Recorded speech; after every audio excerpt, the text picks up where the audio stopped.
या ही नहीं रही। अजीब है। चलें आगे देखें। The potential at point O due to the all the charges is equal to the algebraic sum of the potential due to the each charge. उसके लिए हम कूलम लॉ का फार्मूला लगाएंगे। V is equal to K QA over RA QB over RB QC over RC QD over RD। ये हमने Coulomb law का formula लगाया potential O due to the all charges, तमाम चार्जेस के लिए। आगे वैल्यू पुट करें। K की वैल्यू आपको पता है, QA जो चार्ज है आपके पास वो है 0.02 माइक्रोकूलम, 0.02 10⁻⁻⁶ माइक्रो की वैल्यू। और जो R आपके पास है डिस्टेंस, वो ये फाइंड किया हुआ इस फार्मूले से। इस तरह इसको डिस्टेंस सबका सेम है, QA QB QC QD ये तमाम सारे आपको गिवन है। इसको सिंप्लीफाई करेंगे आप, इसको सिंप्लीफाई करके आप इसका आंसर निकालेंगे तो आपको आ जाएगा 593.9 वोल्ट। ये आपका पोटेंशियल फाइंड हो गया इस ओ पॉइंट पे। ये आप फाइंड कर सकते हैं, ये आपका फाइंड हो गया।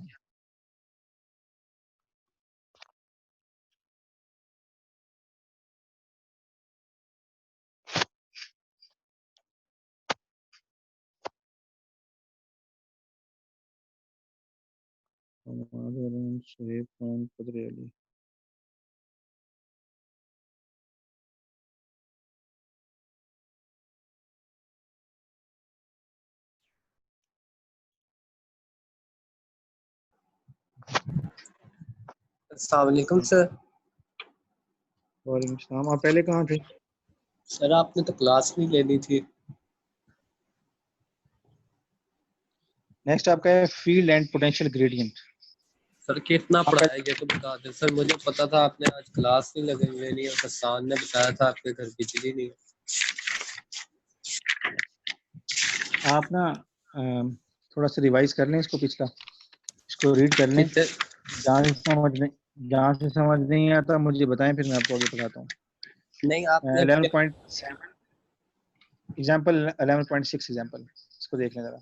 ये electric potential and potential due two point charge ये पढ़ लिया? हाँ ये पढ़ लिया ना, इसकी डेरिवेशन कर ली है सारी कर लिया जी। सर इतनी बड़ी है बच्चों इजी है, वो कोई मुश्किल नहीं है।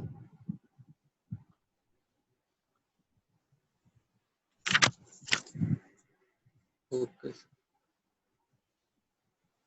सर घर में पढ़ना कॉलेज से पढ़ने से ज्यादा मुश्किल है।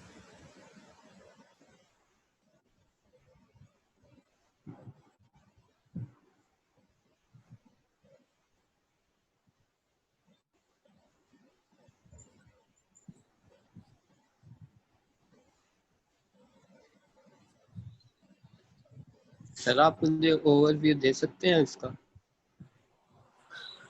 इस टॉपिक का?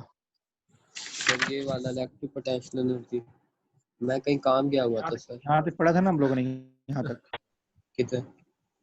यहाँ तक पढ़ा था ना कल। सर जी कल तो एग्जांपल की थी 11.5 वाली। बच्चों मैंने ये भी पढ़ाया था आपको, ये मैंने कल आपको डेरिवेशन आपने कहा था सर आपने ज्यादा लिखी हुई है बुक में, थोड़ी है, याद है ना? सर वो तो वही पिछली डेरिवेशन थी, इलेक्ट्रिक पोटेंशियल की थी। यही थी बच्चों, यही थी, यही थी हमारे ने कहा था। ये मैंने आपको कल करवाई थी। ये पूरी करवाई थी कल या थोड़ी सी करवाई थी? ये यहाँ तक करवाई थी, पेज नंबर 32 तक, ऊपर तक करवाई, यहाँ तक। अच्छा।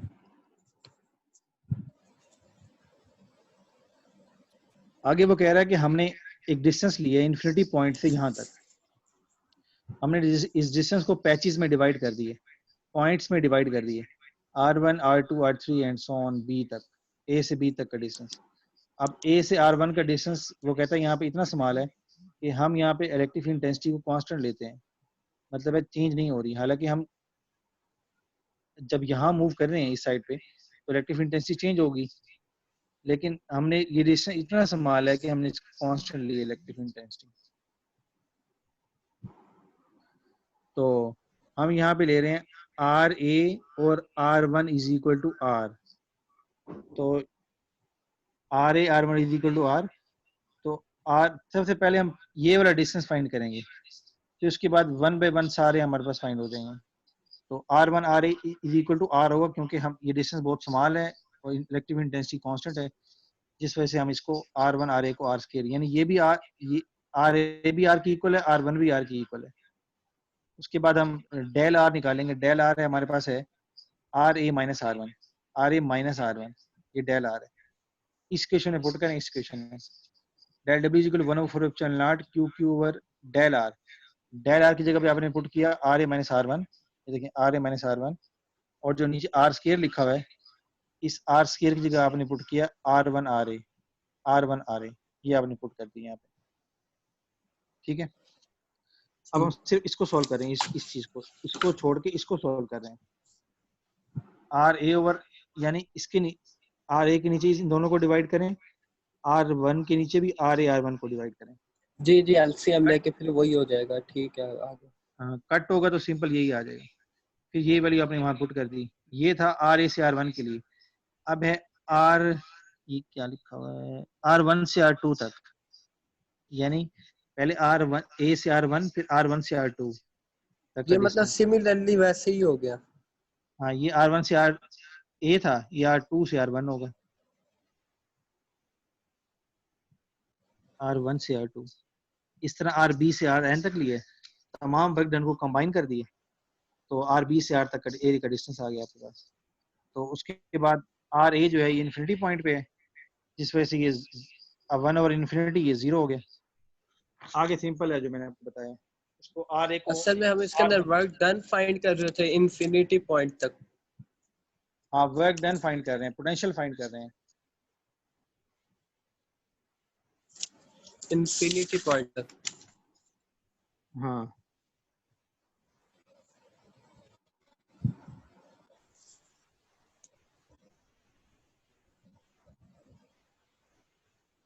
ये एग्जांपल मैंने करवाई है, ये भी सिंपल थी।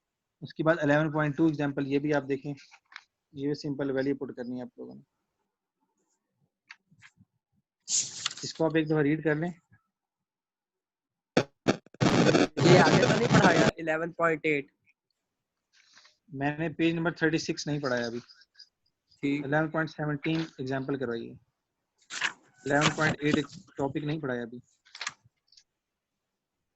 ये 6 तो इजी लग रही है, फार्मूले में वैल्यू पुट की है, लेकिन ये 7 वाली कैसे है एग्जांपल?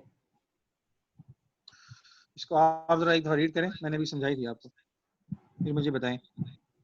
इस पॉइंट पे पोटेंशियल फाइंड करना है, 4 पॉइंट पे आपको चार्जेस दिए हैं, ये मैंने इस पॉइंट पे पोटेंशियल फाइंड करना है आपको।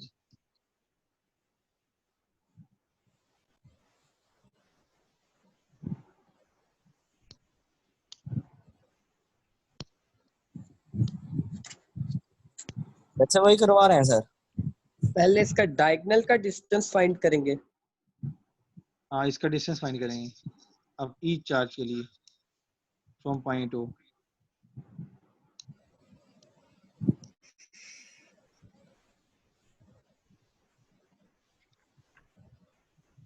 ये फार्मूला है कोई डायगोनल फाइंड करने का? डिस्टेंस फाइंड करने का फार्मूला है ये मैथ आप लोगों को पता होगा, 1 इसका over 2। प्रूफ भी है, लेकिन वो लेंथी हो जाएगा बहुत, इसको ध्यान में रखिएगा बस। ये डिस्टेंस फाइंड करने का फार्मूला है। ये जनरल फॉर्म क्या होती है इसकी? 1 over 2 under root length square plus width square, क्या होता है? 1.5 जो है ना, ये ईच डिस्टेंस को बोल रहे हैं, यानी ये दो साइड 1.5 को इक्वल कह रहा है, इसको भी इक्वल कह रहा है, तो ये दो साइडों का स्क्वायर, इसका भी स्क्वायर, दोनों को इक्वल बात कर रहे हैं वो।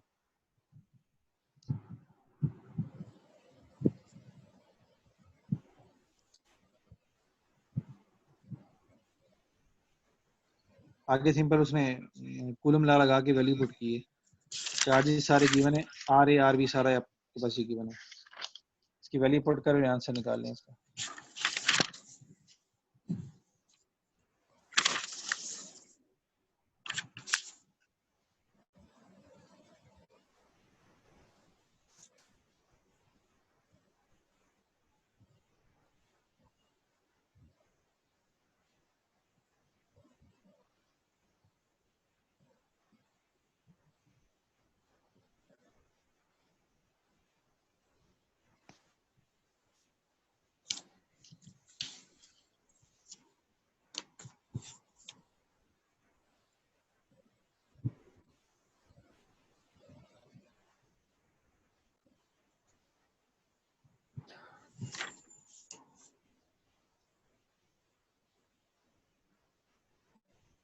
चलें ये स्टार्ट करें पढ़ना, ये भी बहुत इजी टॉपिक है।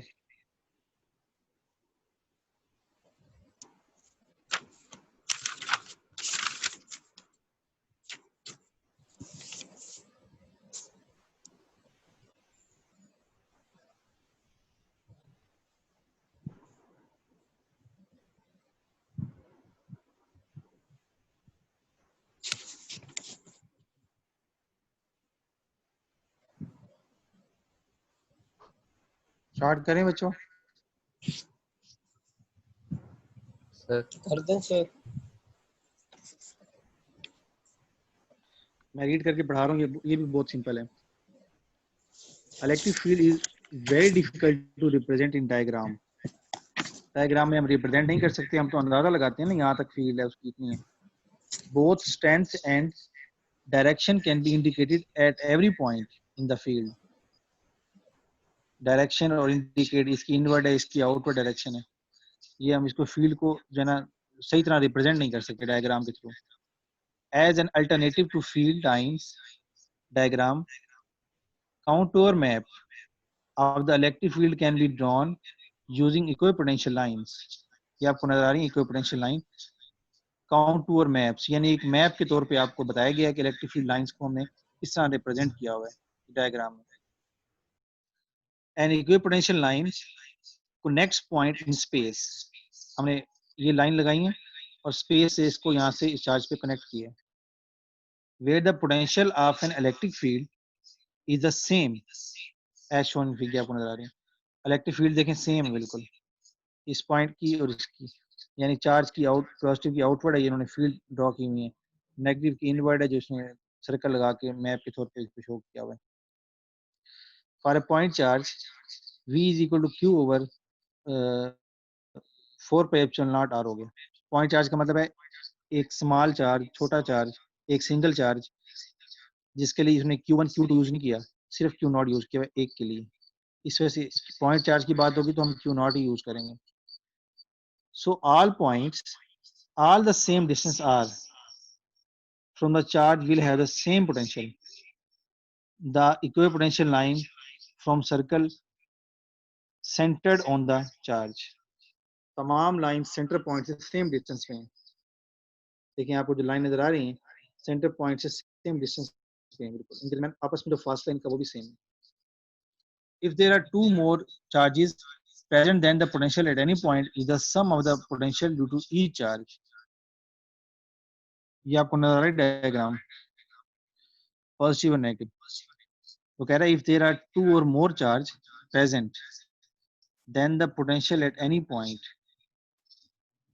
आपको दो चार्ज नजर आ रही हैं, दो चार्ज, इसका जो पोटेंशियल हर पॉइंट पर is the sum of the potential.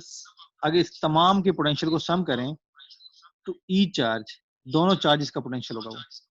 यानी आपको फील्ड नजर आ रही है ना, इसकी सर्कल में इस तरह, इसकी सर्कल में, तमाम की जो फील्ड आपको नजर आ रही है, फील्ड जो है ये दोनों चार्जेस के का सम जो होता है ना उसके पोटेंशियल के इक्वल होगा। यानी तमाम ये पोटेंशियल है इसके दोनों चार्जेस का। However, potential can be either positive or negative, depend upon the sign of the charge।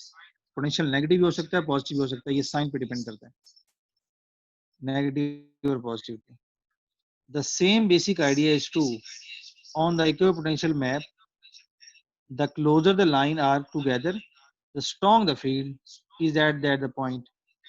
जहाँ पे लाइन फील्ड स्ट्रॉन्गर है, क्लोज है, यहाँ पे फील्ड बहुत ज्यादा स्ट्रॉन्ग होगी।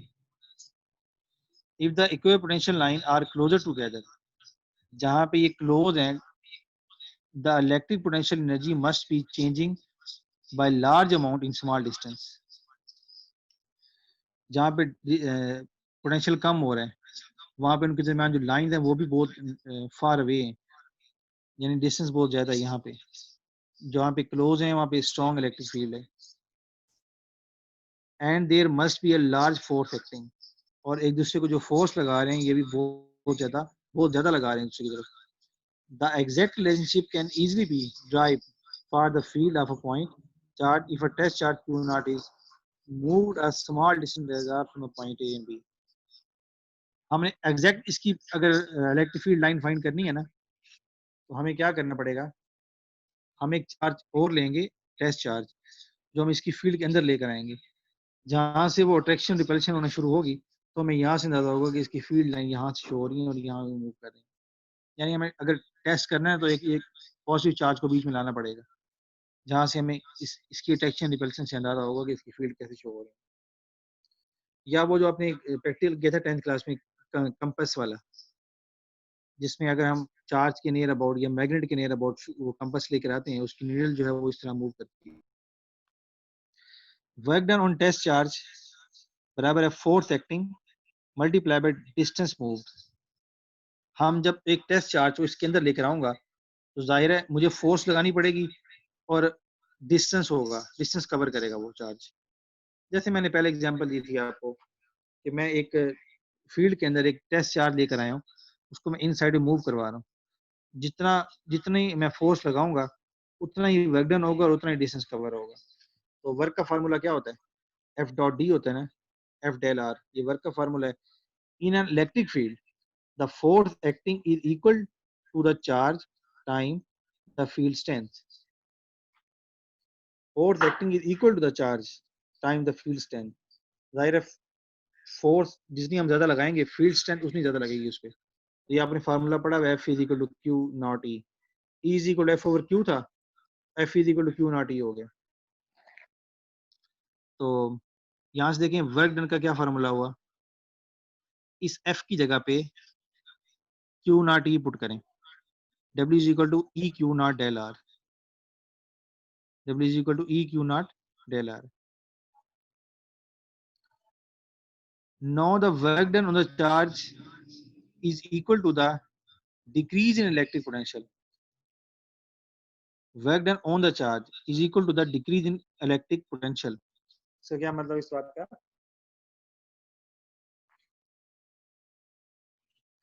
कह रहे हैं जब हम चार्ज वर्क डन करेंगे, वो बराबर होगा डिक्रीज एकदम, जो इलेक्ट्रिक पोटेंशियल डिक्रीज हो रहा है या इंक्रीज हो रहा है वो इसके वर्क डन के इक्वल होगा। यानी मैं अगर चार्ज को उठा के इसके करीब लेके जाऊंगा, तो वर्क डन इंक्रीज या डिक्रीज इस पर डिपेंड करता है, इसकी पोटेंशियल पे। करीब जाऊंगा तो पोटेंशियल बढ़ेगा, दूर लेके जाऊंगा तो पोटेंशियल कम होगा, लेकिन दोनों सूरत में वर्क डन होगा। आगे देखें, W is equal to minus Q naught del V, क्योंकि डायरेक्शन ऑपोजिट है, आपको अगेंस्ट फोर्स लग रही है, मूव करवा रहे हैं, इस वजह से minus Q naught V del V आ गए।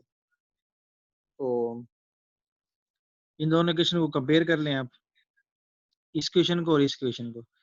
Q naught del V is equal to minus E Q naught del R, इसको और इसको आपने कंपेयर किए, इस इक्वेशन को और इस इक्वेशन को।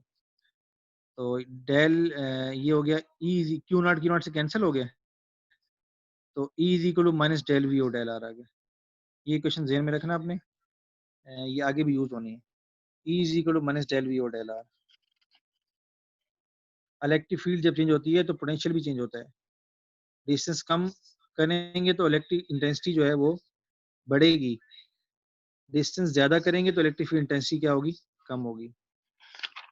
ये रिलेशन था इसका। The strength of the field is equal to the potential gradient. ये पोटेंशियल ग्रेडियंट जो डेल वी था ना, ये पोटेंशियल ग्रेडियंट है। यानी स्ट्रेंथ जब ज्यादा होगी तो पोटेंशियल ग्रेडियंट भी ज्यादा होगा। ये देखिए ना, फील्ड स्ट्रेंथ यहाँ पे ज्यादा है इस जगह पे, यहाँ पोटेंशियल भी ज्यादा है। अच्छा, आवाज आ रही मेरी?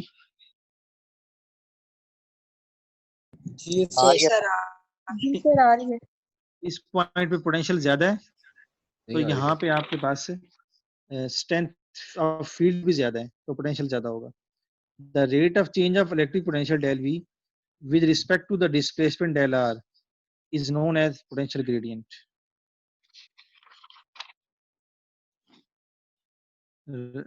डिस्टेंस के लिहाज से जो पोटेंशियल डिफरेंस बनता है उसको आप बोलते हैं पोटेंशियल ग्रेडियंट।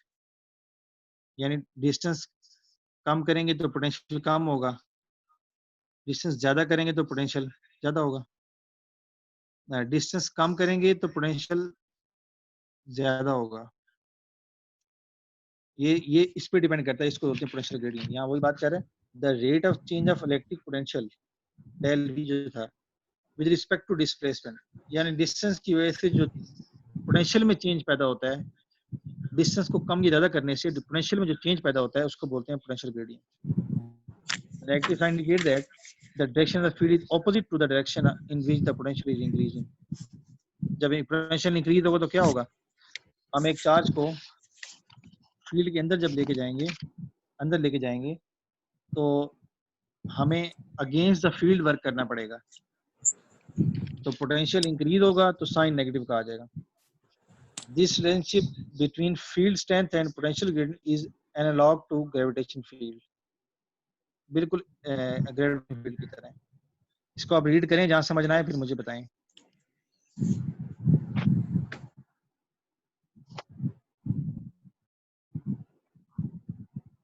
सर अटेंडेंस तो ले लें।